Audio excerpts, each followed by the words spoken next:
Dia a Dia Digital, com Tássius Veloso.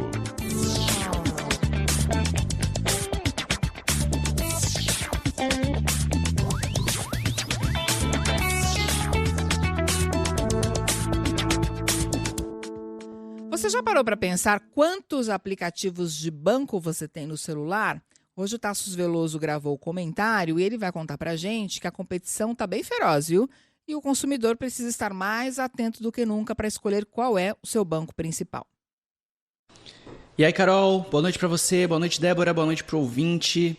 Vocês já pararam, né? Para pensar o tanto de aplicativo de banco que tem no smartphone. E aqui eu queria abrir um parênteses para os últimos 16 anos da minha carreira, cobrindo tecnologia, portanto, porque eu já participei de muita coletiva de lançamento de fintech. Todas essas que hoje são muito conhecidas, eu estava lá. E geralmente era assim, a empresa lançava um site, abria um cadastro super simples, coloca o CPF, o nome de usuário, uma senha e pronto, você está habilitado para usar aquele banco, aquele cartão de crédito também. E nisso, você já tinha também os benefícios daquele serviço. Então, sala VIP, um pacote mais avançado de transferência, enfim, dos vários serviços bancários, facilidades, serviços premium, assinatura de, sei lá, o streaming sem ter que pagar. Só que a coisa está mudando muito de lá para cá, viu? Nos últimos 2 anos, principalmente, as regras têm se intensificado e ficou até difícil de acompanhar quais são os acessos e quais são os benefícios que o consumidor tem naquele determinado aplicativo, naquele determinado banco. Isso tem tudo a ver com a tecnologia, sabe por quê? A tecnologia democratizou o acesso a esses serviços, democratizou a chamada bancarização. Antes era necessário que você tivesse relacionamento com um grande banco para conseguir movimentar o seu dinheiro, né? Aquela pergunta, você trabalha com banco X, com banco Y? Pois é.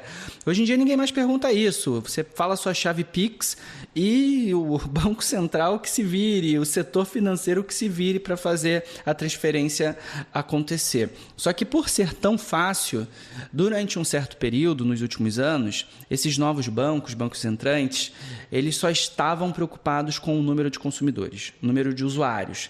Abrir mais conta e já libera o benefício. Abre, libera. Agora, mais do que nunca, será necessário, ouvinte, que você se familiarize com o seguinte conceito, principalidade.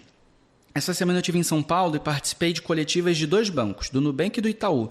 E nos 2 me chamou a atenção, por isso eu trago essa reflexão hoje, que os executivos bateram na tecla da principalidade. Ou seja, o Nubank quer que aquele consumidor que tem conta em vários outros bancos utilize principalmente o Nubank. O Itaú quer a mesma coisa, que o consumidor até tenha relação com outras fintechs, com outros cartões de crédito, mas centralize seus gastos principalmente, portanto, no Itaú. E por aí vai, isso vale para todos esses bancos, todos estão prestando atenção nisso. E chega num ponto que começa a ficar difícil até de acompanhar, porque também semana a semana tenho percebido mudanças importantes naquelas regras que te possibilitam, por exemplo, no seu cartão de crédito, acessar um determinado número de vezes a sala VIP do aeroporto. Ou então, que te dá o benefício que te dá não sei quantos meses da HBO Max, da Netflix, do Globoplay e por aí vai. Está mais difícil de acompanhar. Então, nós teremos que nos familiarizar com os aplicativos dos bancos que nós já conhecemos, para descobrir ali quais são as últimas mudanças nos critérios, na elegibilidade, para ter acesso a esses serviços mais avançados. E em algum momento me parece que o consumidor brasileiro terá que decidir, mas eu vou trabalhar principalmente com este banco aqui.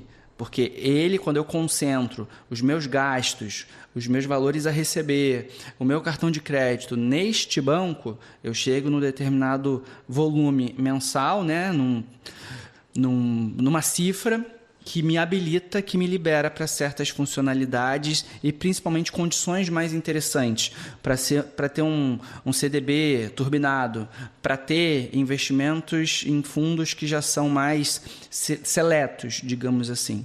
Então, ouvinte, o mundo digital democratizou o acesso e a bancarização, mas ao mesmo tempo impõe agora que a gente faça o dever de casa para entender como navegar por esses bancos, fintechs, cartões de crédito, programas de milhagem também, e até algumas lojas que hoje já vendem assinatura Premium, Prime, Plus, e a gente precisa entender como será a nossa relação com essas empresas digitais. A gente volta a conversar na semana que vem.